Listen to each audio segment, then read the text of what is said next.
Welcome to Revenge Bells, where we share captivating and emotional stories about family dynamics, unexpected twists, and life-changing decisions. If you love engaging tales full of surprises, make sure to subscribe, hit the like button, and turn on the notification bell so you never miss a new video. Sit back, relax, and join us as we dive into stories that will leave you on the edge of your seat. "You didn't need it anyway," my father said, his voice casual through my phone speaker, as if he hadn't just admitted to stealing my entire college fund. "Besides, what's done is done. No point getting upset about it now." My name is Vanessa, and at 25 I was standing in my tiny apartment in London, listening to my father explain why he'd drained the account that was supposed to fund my final year of college, the fund I'd built through scholarships, part-time jobs, and careful savings since high school. "How much is left?" I kept my voice steady, though my hands were shaking. "Left? None of it's left, honey. I had some debts to clear up. But don't worry. You're smart, you'll figure something out." Figure something out, like I had a choice. Like he hadn't just stolen 4 years of my hard work while I was studying abroad, unable to stop him because he'd remained a cosigner on the account I'd opened at 17. "I see," I said quietly. "Well, good luck with that." "That's my girl," he replied, mistaking my calm for acceptance. "Always practical, just like your old dad. Listen, I've got to run. Meeting some friends for drinks. We'll talk soon." Meeting friends for drinks. With my money. My future. I sat down at my small desk, overlooking the London street I'd fallen in love with during my semester abroad. 3 months left until I had to return home. 3 months to figure out how to salvage my senior year after my own father had pulled the rug out from under me. My phone buzzed again. This time a text from him. "Don't mention this to your mom or grandmother. No need to worry them." Of course. He didn't want them to know. Just like he hadn't wanted them to know about his gambling debts, his failed business ventures, his pattern of borrowing money he never repaid. I opened my laptop and began making a list. First, documentation. Bank statements showing the account's history, proof of my deposits, records of the scholarships I'd earned. Then, research. Legal resources. Financial aid options. Potential part-time jobs. My father had always underestimated me, treated me like his backup plan. "Good thing you're pretty," he'd say when I brought home straight A's, as if my academic achievements were somehow less important than my appearance. "You can always marry rich if college doesn't work out." But I hadn't worked this hard, come this far, to let him derail my future. He thought I was being practical when I calmly accepted his theft. He had no idea that practical was exactly what he should fear. Over the next week, I pieced together the extent of his betrayal. The account had held just over $42,000, money I'd earned through academic scholarships, summer jobs, and careful budgeting. My father had withdrawn it all in a series of transfers over the past month, each one just small enough to avoid raising immediate red flags. My roommate Emma found me surrounded by bank statements one evening. "Your father did what?" she exclaimed, reading over my shoulder. "Can't you report him for theft?" "The account still had his name on it," I explained. "Legally, he had every right to access it. I just never thought he'd actually do this. I should have known better, should have remembered how he'd borrowed my birthday money throughout my childhood, always promising to pay it back but never doing so. How he'd tried to convince me to take out extra student loans in my name, claiming he'd help me repay them." My phone kept buzzing with texts from him. "Don't stress about the money, you worry too much. Maybe this is a sign you should take a break from school. I know some guys who could get you a modeling job, better money than that degree." Each message revealed more about how little he valued my education, my independence, my future. To him, I was just another resource to exploit, another safety net for his poor choices.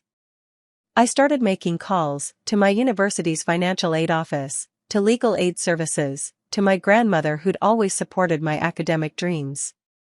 I didn't tell them everything yet, just gathered information, assessed my options. My father's next call came while I was in class. "Hey princess, quick question, you wouldn't happen to have any other savings accounts, would you? Just wondering since you're always so good with money." The casual entitlement in his voice made my blood boil, but I kept my tone light. "Why do you ask?" "Oh, no reason. Just thinking about your future. You know how dads are." Thinking about my future. Like he had when he drained my college fund. Like he had when he'd tried to discourage me from studying abroad, claiming I was running away from family obligations. "Sorry Dad, in class now. Talk later." I hung up and opened my laptop, adding another item to my growing list. Close any remaining accounts he might know about. Transfer everything to new accounts at a different bank. That evening, I received an email from my grandmother. "Called your father today. He seemed nervous when I asked about your college fund. Is everything okay?" I smiled, imagining his discomfort. He'd always been afraid of my grandmother. The only person who'd ever successfully held him accountable. "Can we talk?" I wrote back. "There's something you should know." My grandmother's response was immediate and fierce. After hearing the full story, she called an emergency family meeting, without my father present. "That man," she fumed over our video call, "my mother and aunt sitting beside her, has gone too far this time. Stealing from his own daughter?" I watched their faces as I shared the bank statements, the text messages, the casual way he'd dismissed my future. My mother's hands trembled as she read his messages. "I had no idea," she whispered. "He told me you'd decided to take a break from school, that you were thinking about moving back home." Of course he had. My father had always been skilled at spinning narratives that suited his needs. How many times had he reinterpreted my achievements to make them about him? How often had he taken credit for my success while secretly undermining it? "I've been documenting everything," I told them. "Every withdrawal, every message, every call. I'm not letting him get away with this." My aunt, a lawyer, leaned forward. "The account issue is tricky since he was a co-signer, but there might be other angles we can pursue." "Has he made any promises in writing about repaying the money?" I pulled up more screenshots. Emails where he'd acknowledged the money was for my education. Texts where he'd casually mentioned paying me back someday. "Perfect," my aunt said. "Not legally binding, but excellent leverage for what comes next." "What comes next?" my mother asked. "Next," my grandmother declared, "we make Gregory realize exactly what he's done, and whom he's done it to." The plan came together quickly. My grandmother would confront him first, letting him know the family was aware of his actions. My aunt would draft a formal demand letter, laying out his options for making restitution. And my mother would finally file for the divorce she'd been hesitating over for years. "He's always underestimated you," my grandmother said. "Treated you like an extension of himself instead of your own person. Time to show him who you really are." That night, my father called again. "Your grandmother seemed upset today," he said carefully. "You didn't tell her anything, did you?" "About what, Dad? The college fund you stole? The future you tried to derail? Or just your general belief that your daughter's education means nothing compared to your bar tab?" Silence on his end. Then, "Now, princess. Don't call me princess. Don't call me at all. Everything goes through Aunt Sarah from now on." "Sarah, why would your aunt need to be involved?" "Because she's a lawyer, Dad. And you're about to need one too." My father's reaction was predictable. First denial, then anger. Finally, desperate attempts at manipulation. "You're blowing this out of proportion," he texted. "It was just money. Family is more important than money." I forwarded each message to my aunt without responding. Let him dig his hole deeper. His next move was to show up at my grandmother's house, where I was staying until my return flight to London. She didn't let him pass the front porch. "How dare you?" she demanded, loud enough for the neighbors to hear. "Stealing your daughter's college fund? Have you no shame?" "Mother, please," he tried to lower his voice. "This is a family matter." "Exactly. And you betrayed your family. Now leave before I call the police." He left. But the text continued. "Your grandmothers turned you against me. I'm your father. You owe me respect. After everything I've done for you?" I thought about everything he'd actually done for me. How he'd tried to discourage my academic achievements. How he'd borrowed my childhood savings. How he'd treated my success as something he could cash in on whenever he needed. My aunt's demand letter arrived at his house via certified mail. Inside was a detailed accounting of every penny he'd taken, along with options for repayment. "You can't sue your own father," he called, outraged. "Watch me," I replied, then hung up. The family fallout was spectacular. Relatives I hadn't heard from in years called to express their disgust. His sister, my Aunt Patricia, shared stories of how he'd borrowed money from her children's birthday cards too. "He's always been like this," she said, taking what isn't his, expecting everyone to forgive him because he's family. My mother finally filed for divorce, citing financial infidelity among other reasons. During their first hearing, his pattern of stealing from me came to light. "You emptied your daughter's college fund to pay gambling debts?" the judge asked incredulously. "I was going to pay it back," he protested weakly. "With what money? According to these statements, you haven't held a steady job in 3 years." His carefully constructed image of the fun-loving, generous father was crumbling. Every attempt to defend himself just revealed more of his true nature. The university's financial aid office proved surprisingly helpful once they understood the situation. They helped me secure emergency funding and worked out a payment plan for my final year. My grandmother insisted on covering what she could, though I was hesitant to accept. "Unlike your father," she said firmly, "I understand the value of education, and of keeping promises." My father's response to the demand letter was to claim poverty, insisting he had no way to repay what he'd stolen. Then my aunt discovered his new car purchase, the vacation photos he'd posted on social media, the country club membership he somehow still maintained.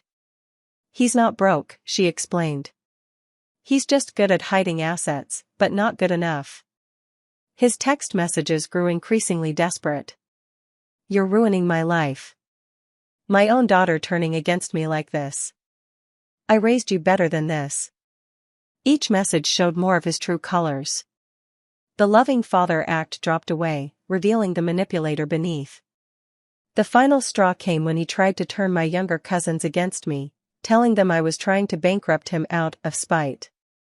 Instead, they shared screenshots of his messages, adding to my growing file of evidence. "Remember when Uncle Greg told us our college funds were safe with him?" My cousin Jake wrote. "Guess we know what that meant." My aunt helped them secure their own accounts before he could strike again. His pattern of financial abuse was finally being exposed, one family member at a time. During my mother's divorce proceedings, more revelations surfaced.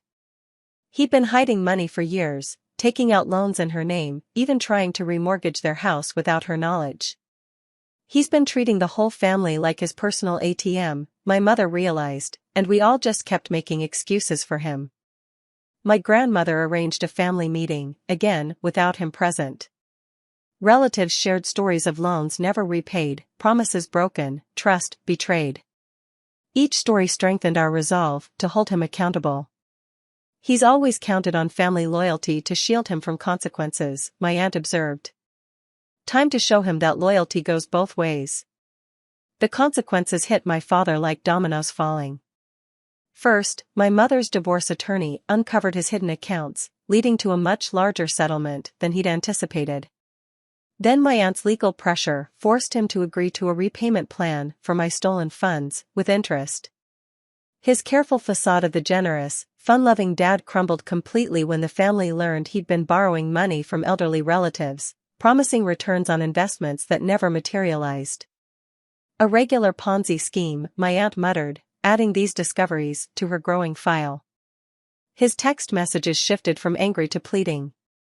"I'm still your father, we can work this out. Everyone makes mistakes, why can't you forgive me? What will people think of you, treating your dad this way?" I thought about all the times he'd used guilt to control me, how he'd twisted every situation to make himself the victim. Not anymore. Through my grandmother's connections, I secured a part-time job that allowed me to complete my degree while working. My professors, understanding my situation, helped me arrange a flexible schedule. Every small victory felt like a step further from his influence. The family support surprised me. Cousins shared their own stories of his financial manipulation. Aunts and uncles who'd once enabled his behavior now stood firmly against him. Even distant relatives reached out to offer encouragement. "Your father called," my grandmother told me one evening, "trying to convince me to talk you out of the repayment plan, said it was destroying the family." "What did you tell him?" "That he destroyed it himself when he stole from his own daughter. His last attempt at manipulation was to show up at my graduation, uninvited, unwelcome, but determined to play the role of proud father. 'That's my girl,' he announced loudly to anyone who would listen, 'gets her business sense from me.' My Aunt Sarah had him escorted out before the ceremony began. 'Your success belongs to you,' she told me afterward. 'He doesn't get to claim credit for what he tried to prevent.'" A year after the confrontation over my stolen college fund, my father's carefully constructed world had completely unraveled. The divorce had exposed his financial schemes to everyone. Former friends who'd invested in his business ventures were demanding answers. Relatives he'd borrowed from were taking legal action. My graduation party, hosted by my grandmother, became a celebration not just of my academic achievement, but of my independence. Friends and family gathered to support me, many of them sharing their own stories of standing up to manipulative parents. "Your father called me yesterday," my mother said during the party, "wanted to know if I'd talked to you about dropping the repayment plan, said he's learned his lesson." "Has he?" I asked, thinking of his latest social media posts, still showing him living beyond his means, still pretending everything was fine. "No," she sighed, "he's learned he can't manipulate you anymore, that's not the same thing." The repayment plan my aunt had arranged was strict, monthly payments directly from his paycheck, no excuses accepted. He'd finally had to get a real job when his schemes dried up, his previous lifestyle impossible to maintain now that no one would lend him money. "It's not fair," he'd complained in his last email, "I'm your father, you're supposed to love me unconditionally." "Love isn't a blank check," I'd replied, my last direct communication with him. "And conditions are what happen when you break trust." My career was taking off. I'd secured a position with a top firm in London, my degree and determination opening doors I'd once thought closed. Each success felt sweeter for having been earned entirely on my own terms. My grandmother had become my strongest ally, her fierce protection a stark contrast to my father's self-serving love. "He called again," she told me over Sunday dinner, "wanted to know if you'd gotten that job in London, said he'd love to visit once you're settled." "To visit or to ask for money?" I asked, already knowing the answer. "Both, probably." I told him you're done funding his lifestyle. The family dynamics had shifted permanently, relatives who'd once enabled his behavior now shared warnings about his latest schemes. His sister, my Aunt Patricia, had started a family group chat specifically to track his attempts at manipulation. "He'd tried to convince my son to co-sign a car loan," she reported one day, told him it would help build his credit. Sound familiar? It did. He'd tried the same tactic with me at 18, attempting to saddle me with debt before I'd even started college. Back then my grandmother had intercepted the paperwork and warned me about predatory practices, including those from family members. Now, watching his world shrink as mine expanded, I felt not victory but validation. Every payment he made, forced by legal pressure rather than paternal responsibility, proved what I'd always known. He was capable of doing the right thing, he just never thought he had to. My success had become a form of protection. The more I achieved, the less power he had to affect my future. The degree he'd tried to derail now hung on my wall, each accomplishment a reminder that his greatest mistake wasn't stealing my money, it was underestimating my resolve. My return to London marked a new chapter.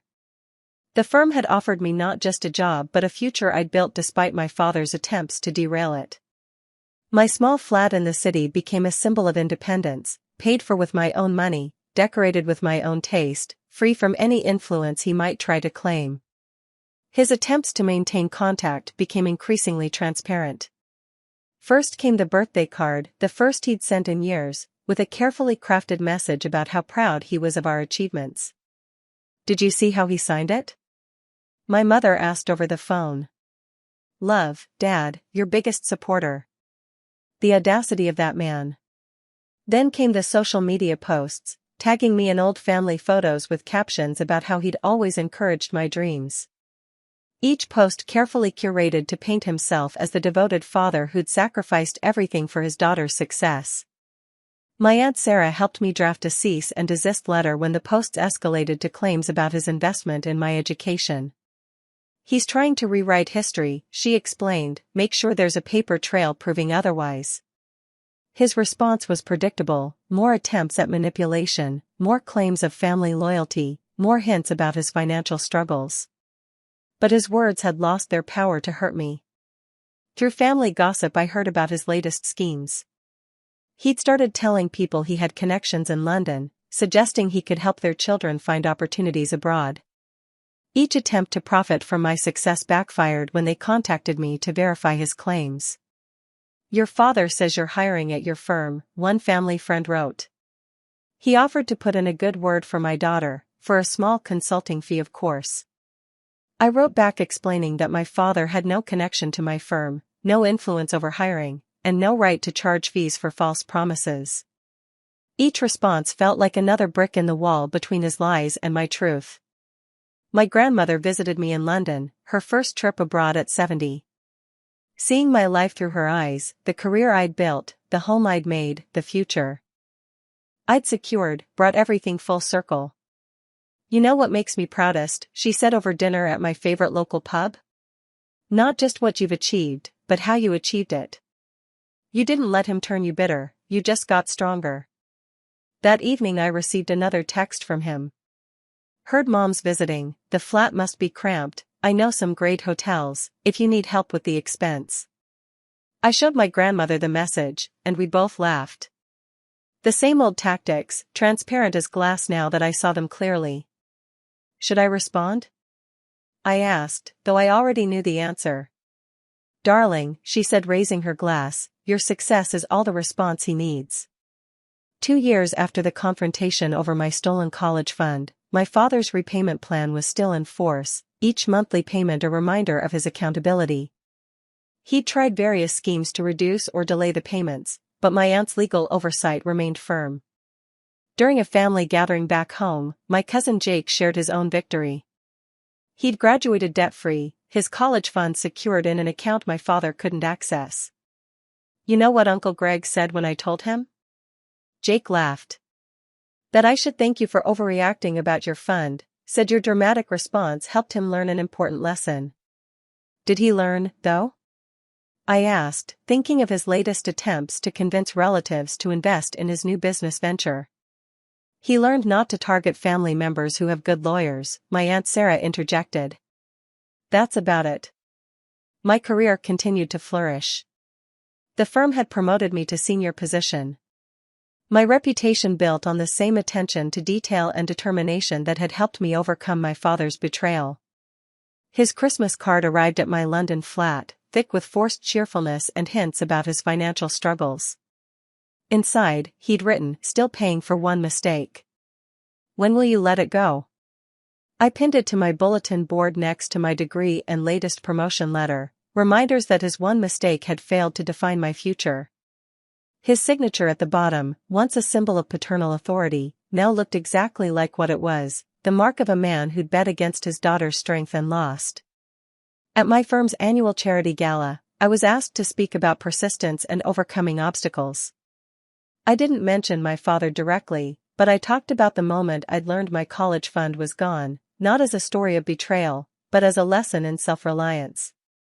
Sometimes, I told the audience, the people who should support you the most become the obstacles you need to overcome. Their underestimation becomes your motivation. My father saw the speech online. Someone had shared it in the family group chat he'd been excluded from. His response came through my grandmother. "She's still angry, using my mistake to get attention." "No," my grandmother had replied.